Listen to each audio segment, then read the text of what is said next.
been a while since I quit a job and found another one. Oh. You know I'm going to put some of that stuff on the show. We are rolling. Oh, okay. You're not by the barbecue. Hey, but we're back for Tech Tuesday. Holy moly, man. It's been a while since I've seen you, brother. Yeah, I know. We've been busy, a lot going on in the Corvette community. Last Tuesday, I was going to attempt to do a Tech Tuesday, and I said, nah, Paragon's going to own the internet, and they did with the dyno and the ZR1s, and they did a great job with having those cars in the shop and more things beyond the dyno that they're doing. That's really going to help, guys wanting to do stuff to a ZR1 that are lucky enough to get it. Shared that news with you guys yesterday in case you missed it on the channel. Unfortunate news that we predicted probably could happen, and it is happening. The exception has become the rule. Accepted ZR1 orders for 2025, they're not going to build all those orders. Just over 100, we're hearing between 100 and 150, so over half won't get built, get pushed to 2026. Stay close. If you're one of those people watching right now, stay close communication with your dealership. You're going to have a short window to flip that to 26. You won't be price protected, but you will have an opportunity to alter the order within constraints, all right? There has been no order cycles for 26 ZR1s yet, so your orders, you guys got screwed on 25s, are going to be the first placement of that. Before we start Tech Tuesday, I've been all over the place this year, kind of celebrating 30 years of selling this car, and it's great to meet you guys out in person. Thank you for taking the time to come over and meet us wherever we may be.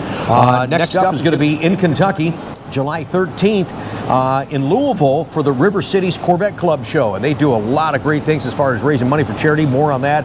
I'm going to donate some fun Corvette stuff to help raise some of that money for you guys too, and looking forward to seeing some fantastic cars. July 18th and 19th, we're going to be at the Corvette Invasion in Texas. I hope, do I dare say it? Do I not jinx myself? Because last year I tried to fly, and that's when, thanks. That's when the CrowdStrike thing happened, and I said, screw it, I'm just going to drive. My schedule doesn't permit, I got a lot more going on, so I don't have the time to drive. I'd have to take 2 days down, a couple of days at the show, 2 days back. I just can't do that right now. So I am flying in. Looking forward to seeing you guys Friday night and Saturday night, July 18th and 19th in Texas at the Corvette Invasion. Go to CorvetteInvasion.com if you'd like more information. We're going to be back in Kentucky on July 26th for the Cars. I think they renamed it. It was called Cars in the Commons in Kentucky. More information as we get a little closer there. Looking forward to having a booth set up and some posters to hand out for you guys. And then the very next day, we're going down to Bowling Green for the KYSCCA Autocross. Yeah! Man, the track alignment. Oh, I wasn't supposed to. I wasn't supposed to say. Finally get somebody to do it for you, did you? I did. He's a really nice guy. You should meet him sometime. Okay. Actually, I felt the difference when I was at Willow Springs. Compared to pit race, where you've got some of those off-camber turns and elevations, the track alignment really made it easier to turn. I wasn't fighting the car, and I noticed it immediately. It made a big difference. Even the guy sitting there in the lot, Greg and Randy and a couple of other cool guys that we've dealt with out there in California. They said, hey, I'm looking at the car. I can see your wheels tilted in. Got the track alignment, didn't you? And I said, shh. Chuck said I'm not allowed to say. August 13th is going to be the Woodward Dream Cruise Corvette kickoff at M1 Concourse. This is going to be one heck of a show. We had a great time last year. It's going to be bigger this year. If you get a chance to see us, come out there at the M1 Concourse. I believe that's in the Pontiac area. Regardless, after the show is over there, we're going to start cruising down Woodward late in the afternoon, just like we all used to do when we were kids back in the day. Yeah, man, it feels good. And we've got some September dates coming up, not confirmed yet, but October 2nd and 3rd is going to be the NCM Motorsports Park Track Day, hosted by myself and Paragon Performance. We've got an update on how you can participate, some other things going on besides the track day. We'll have that reminder for you this Sunday on our Coffee with Conti. It is Tuesday. Let's get on with some Tech Tuesday, and some beautiful rides are coming up. All right. This one comes from Kyle. Says, I have an issue with my C7Z that I can't seem to track down. Would like expert guidance before I throw some parts at it. Oh, we got a couple of videos from this guy. Okay. So looking at the videos, he's pushing the HVAC controls and the heated seats, and as you can see there, the thing's got a mind of its freaking own. I mean, it's not doing what it's supposed to be doing. Even when he turned the temperature dial or turned the fan speed, I mean, just nothing's happening. Right. Well, not what he's wanting to happen. Well, exactly. That's right. That's right. Any advice for this guy? Well, it looks like he had a battery replaced 3 months ago. I mean, if it don't have any trouble codes in it, that is a heater control head assembly itself. You can get that separate. I would think that maybe it's shorted out inside, but I would definitely check it for codes before I did anything and see if it's got a code that might lead you a certain direction. Otherwise, I'd say it probably needs a new heater AC head. Yeah, isn't there some kind of a circuit board behind Yeah, there or there's a something? printed circuit board behind all those controls so that when you hit the buttons, it goes through that circuit board to tell everything what to do. So, all right, fantastic. Thanks for watching the channel. We do appreciate it. Here's one from Anthony. And actually, this is a little teaser. We're going to be talking more about solar performance. I've got the throttle controller on my car, and he doesn't know yet, but there's another piece that we're going to be adding to my car, too.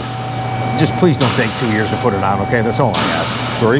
Yeah, come on. Dude, if you look at my bills, I am a paying customer. Oh, yeah. And I'm not getting any kind of a deal, so let's go, baby. Ricky putting the money on the wood and making the deal look good. Let's get her done. All right, anyways, Anthony, talking about the enhancement to the accelerator. He goes, have you ever locked it with the app on your phone and couldn't get the Bluetooth to work to unlock it? And he's asking that little device that you put in the center, and you did a beautiful job. Again, we're going to do more on this in the future as far as tucking the wire down the center tunnel, and then that little device controller where you can change what mode you're in, and the intensity of those modes goes in your center console. Can you unlock it through that little pad in there? No, you cannot. Here's a cute story with that. I always stop at the Cracker Barrel in Elizabethtown going back and forth from Bowling Green, Kentucky, and one night I'd stopped there. It was really busy, must have been dinner time, and the main parking lot was full. So this also prevented me from driving over another curb. Anyways, in case you missed that, we'll tell that again later. I parked in the overflow lot, and I said, man, I can't see my car from the restaurant, so I better lock it. Got my phone out, locked up my solar controller. So getting done with dinner, took a little bit. I get my car, I go to get my car, and went to drive. The car just moved a little bit, and I'm like, oh man, what the heck's going on with my car? It's like, oh, I forgot to unlock it with the Bluetooth. So I unlocked it, so at least I know it works. Plus we got a club on there and some other stuff we're going to integrate into our seatbelt. So no, there's not. However, some of the things you bring up here, you said you had to wait 10 minutes for reception. Is there an alternate way to bypass that? I don't have a direct answer for you now. Watch for a follow-up video with Joe from Solar Performance soon. I'll ask him this question in the event that happens and you can't get it to unlock with a Bluetooth on your phone. All right, so I'm not sure what to do in that situation. But that is, as far as I know, the only way to unlock it. It's a great deterrent, but it is a great enhancer. I probably forgot to mention when I was at Willow Springs in California, I did drive with that on. I was in Sport 5 on the track. And it felt fantastic. I mean, if worse comes to worse, you can always unplug it and just plug the accelerator pedal back in. You could do that, and I want to ask Joe about that. I'm worried about unplugging it. Does it cause a communication error? Because remember, we had to put the car to sleep before we unplugged the accelerator. I mean, if you're stuck randomly somewhere, it might be your only. But yeah, you need to ask Joe. Yeah, the proper procedure. So there's going to be a follow-up on that for sure. Yeah. Thanks for the question. Thanks for watching. Appreciate it. All right, this one comes from Winston. It says, Rick and Chuck, I know the battery tender cigarette lighter plug in the frunk or the trunk of a C7 can't be used for jump starting. I understand the wiring can't handle it. The starting amperage. That's he's correct. Talking about the plug into the back for C7. Incidentally, off camera, there's a C7 here. So yeah, that's just to charge it up. You cannot jump off of that. Is it possible to put a battery used to recharge a cell phone, etc., in that plug to recharge it, as they use very little current? Yeah. I mean, if you can adapt it to a cigarette lighter element, Yeah, you got that plug in there, and then a lot of them have those converters to USB, or they actually have a 110 converter on there, as long as the car's on. I don't know how much it's going to charge the battery, but you know, I would say leave the car on. I mean, that's designed to actually, charge when the car's off. But if you're doing that, I think you have a risk of actually draining your battery down low. You don't want to get the click, click, click, click, click when you start. So theoretically, you could charge that. I mean, I guess if you're at the beach or at the park or something like that, and put it back there if you want a quick charge on it. But I don't know how much of a draw it's going to do that may compromise you restarting the car. So if you had it back there just to get a quick charge on it, it's fine. Of course, then at that point, why would you plug it in there? You've got one of the center console that you would do the same darn thing with. Correct. So with the car off, the answer is yes, you can. I would do it sparingly and be very cautious in doing so. Chuck's got a couple more. I've got one here real quick. Says, Rick, I'm waiting on this transmission issue with the C8 Corvettes to be resolved before I buy one. I'm a little gun shy right now. When I replied onto the video, it was a video we did talking about if GM made an all-wheel drive in every model variant, would you buy one? And I commented, I said, man, this is over-dramatized. You're only seeing the negative stuff, unfortunately, that we're talking about. I've had 2 C8s. I've got 75,000 miles on those 2 C8s, and knock on wood, thank you. You're welcome. I've had no issues with my transmission. You're only hearing the bad stuff. You're not hearing the good stuff. With the over 100-some thousand cars out there, it's not as bad as what you think it is. And that's basically what I was telling them in that comment. So I said, don't get caught up into the dramatization. It's not as bad as you think that it is. And it's unfortunate. And we're hearing the negative stuff. No one's going to call you, hey, my car's running great. Right. No, they're going to call you when there's something wrong. All right. Sure. So yeah, I say get the C8, especially the Stingray. I'm going to do another video talking about Stingray, and I think the untold value story that's starting to get put at the back table on that car is they're starting to focus on E-Ray, Z06, and the soon-to-be, I'm telling you, I've been telling you, Grand Sport's coming, baby. But the Stingray, I think, is an incredible car for a number of reasons. We'll talk more about that in another video. Sure. So hopefully you subscribe to our channel and come back and spend some time with us. You got a couple there, man. What do you got? All right, this one comes from John. It says, hello, Rick. Hope you had a very eventful trip out in California. My question is for Chuck about a C8 Z06. When the car was washed, and if you don't move it, the brake pads stick to the rotors like super glue. What is this a solution for that, and is there one? Yeah, I mean, here's what's happening. They put a lot of metallic in these pads now to make them last longer. So if you get them wet and don't drive it and dry the pads back out, they will absolutely rust right to the rotors.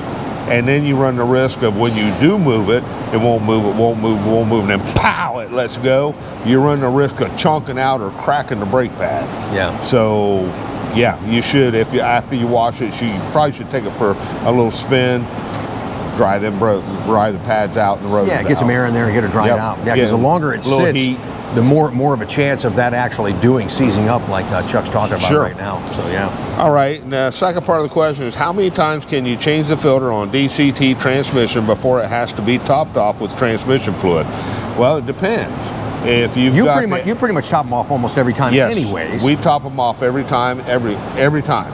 Okay. But if it's got the 2 extra liters in it, which some guys do, like we've covered this, you lose 6 to 7 ounces, so you can do at least 3, maybe more of the DCT filters before you would lose 1 liter. So, yeah. But if you don't have the 2 extra liters in it, that's part of replacing that filter is running the vehicle, running it through the gears and topping it back off. Yeah, for the people not familiar with that, the 2 extra liters really, if you added it for whatever reason, is up till 2023. 24, 25, 26, new casing on the front of that transmission does not require that anymore. No, GM don't even recommend it for the newer stuff. So. That's right. All right, this one comes from Margaret. It says, Margaret. It's Margaret, hey! Yeah. My question has capital letters, nothing to do with a DCT transmission. I've been hearing about run flat versus all-terrain wheels. You mean all seasons? All seasons, right? Okay. Yeah. If she wants all terrains, I'll let her borrow my 87. Right? On my 2023 50th anniversary, I will probably get new tires for her next year. Which type of tires would be the best for me to get? Run flats or all season? Tell Chuck he needs to have a meet and greet one day, either at the museum in Pataska or some other show. Yes, you do. Before you walk out of here and retire on me, I got to get you to one of these. I swear to God. Well, Margaret, I think they do run flats I recommend Michelin all seasons. Right. And I think you can get those in run flats. Yes. So that's what I recommend. The tread on them so much nicer, the ride on them so much nicer, and they'll last just as long as any other tire. Well, they'll last longer than the factory tires from Goodyear. Yes. And I think we had a question a few weeks back on Tech Tuesday. Guy was trying to get tires from Goodyear on the seat, and they no longer make it. And I said, go to Michelin anyways. That's what people are doing back then and now, for good reason. Even guys I have come in now that, they come from the factory with the summer tires, semi-race tire, whatever. Right. When it's time for tires, I strongly recommend they go, if they're not tracking a tire, even if they are tracking a tire, you can still track a car with Michelin All Seasons on it. Sure. You won't get quite the grip you do out of the summer tires or a racing tire. That's right. But the ride is so much better. The tread's so much taller. They last longer. It's just a much better tire. Oh yeah.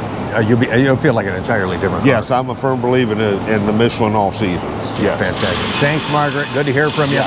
Thanks, everybody, for watching tonight. We're going to wrap it up because it's getting a little loud because we are in a shop. But we do got to show off some beautiful cars. These are what? Your beautiful rides.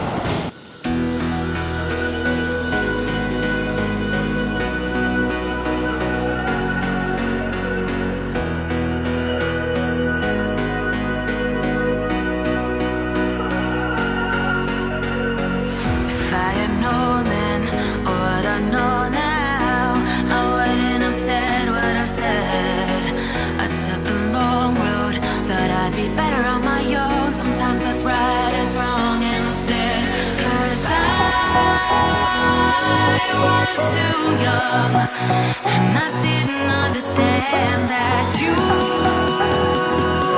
are the one, and I can't wait to see you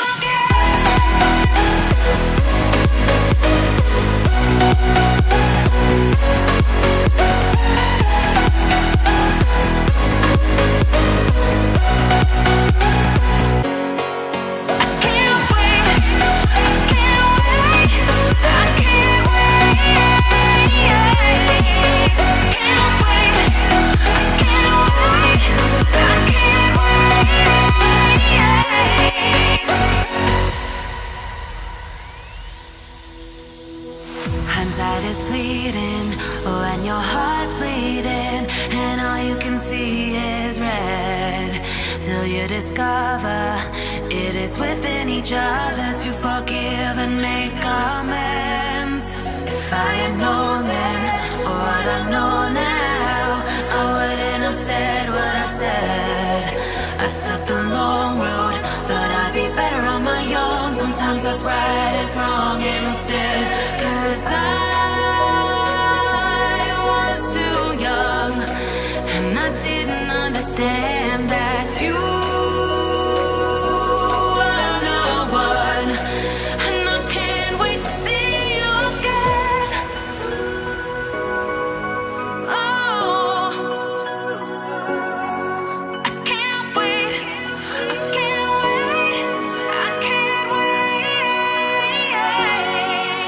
'cause I was too young, and I didn't understand that you were the one.